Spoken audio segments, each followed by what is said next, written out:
This week on Test Drive, we take a look at the Daewoo Leganza. Now, they got the name Leganza by combining two Italian words, elegante and forza, which when translated means elegance with power. The Leganza is powered by a 2.2-litre double overhead cam 4 that goes by the name of D-Tech. Sounds impressive and an awfully lot like Honda's VTEC, until you find out what that gobbledygook actually means. And I quote, "Dynamic and durable Technic engine."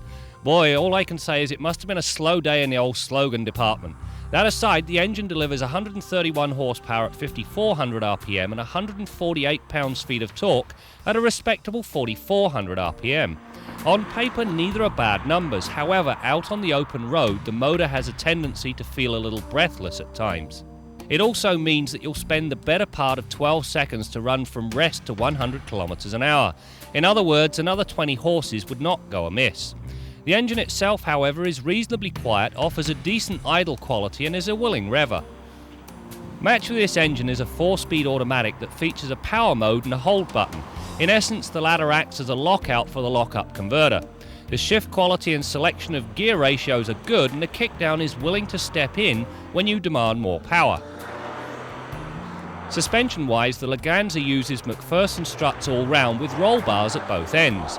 During the pylon test, the Leganza impressed. Body roll is subdued, understeer benign, and the response to steering input precise. Now, much of the credit for this performance is down to the oversized 205/60R15 Hankook tyres. Capping off this surprising performance is the fact that the ride quality ranks right up there with anything else in this segment. Dropping the anchor also delivers a rather pleasant surprise.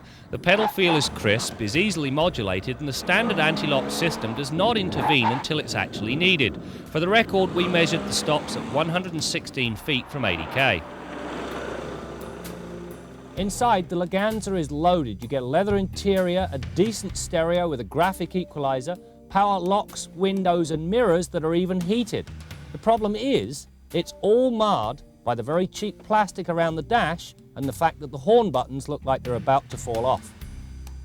The onboard audio equipment list also runs to a trunk-mounted 6-pack CD player and a really trick graphic equalizer. While the latter is great for tailoring the sound, the display is so dim it's next to impossible to see during daylight hours.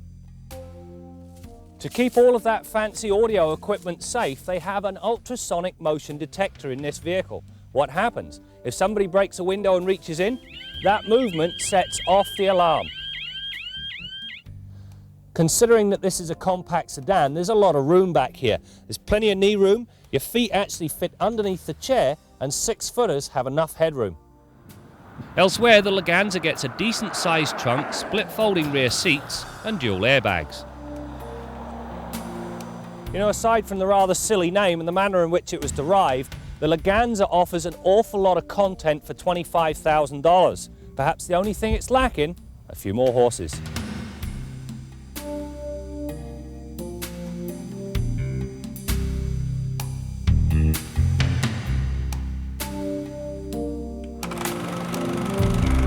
So here's the question, where were you 32 years ago? I know some of you weren't even a glint in your father's eye.